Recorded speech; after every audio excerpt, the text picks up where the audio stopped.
تو میرے عزیزوں، میں وہ دلیلیں نہیں دوں گا، آپ کے سامنے موجود ہیں، بہت ساری چیزیں ہیں کہ جو عقل میں نہیں آتی۔ بغیر باپ کے کون پیدا ہوتا ہے؟ مگر قرآن کہہ رہا جناب عیسیٰ آئے، عقل میں آتا ہے، مگر ماننا پڑے گا۔ بغیر ماں باپ کے کون پیدا ہوتا ہے؟ جناب آدم آئے، ماننا پڑے گا۔ تو بہت ساری چیزیں عقل میں نہیں آتی ہیں، مگر علیکم السلام، مگر ماننا پڑیں گی۔ ویسے ہی آل محمد کے فضائل بہت ایسے ہیں کہ جو عقل میں نہیں آئیں گے، یہ سوچ کے ماننا پڑے گا کہ ہماری عقل ہے ہی کتنی، غور کر رہے ہیں ہماری عقل ہے ہی کتنی۔ اب آج جن کی شب شہادت میں آئے ہیں، بات عقل کی آئی ہے، تو انہی سے دشمن نے پوچھا کہ یہ سمجھ میں نہیں آتا ہے کہ مولا علی جنت اور جہنم کے بانٹنے والے کیسے ہیں، قسیم النار والجنہ کیسے ہیں؟ یہ سمجھ میں نہیں آیا۔ سنیے گا تو امام نے کیا خوبصورت جواب دیا۔ امام سے سوال ہو رہا ہے کہ کیسے ہیں آپ کے دادا جنت اور جہنم کے بانٹنے والے؟ کچھ سمجھ میں نہیں آیا، یہ عقل میں بات نہیں آتی۔ بات پھر آ گئی نا عقل کی، عقل میں بات نہیں آتی ہے۔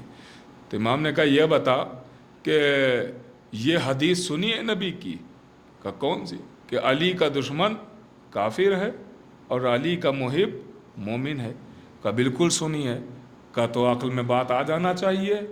جنت مومن جائے گا یا کافر؟ کافر کے لیے کہ اسی سے ثابت ہوتا یا علی انتا قسیم النار والجنہ، علی جنت اور جہنم کے بانٹنے والے ہیں۔ یہ بات یہیں سے ثابت ہو گئی کہ جو علی کا محب ہے وہ جنتی ہے، جو علی کا دشمن ہے وہ جہنمی ہے۔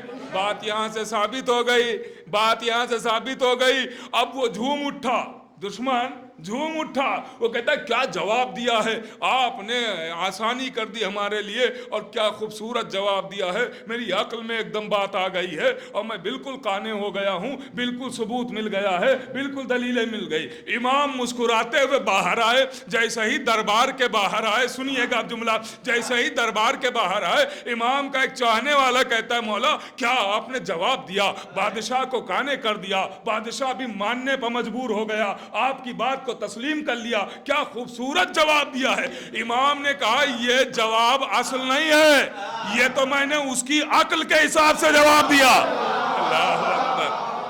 حقیقت کچھ اور ہے۔ کہا مولا تو حقیقت ہمیں تو بتائیں گے؟ کہا حقیقت تمہیں ضرور بتاؤں گا۔ کہا پھر کیا ہے حقیقت؟ کہا حقیقت یہ نہیں ہے، حقیقت تو یہ ہے کہ میرا دادا علی پلے صراط پر کھڑا ہوگا اور جہنم سے آواز دے گا یہ تیرا ہے، یہ میرا ہے۔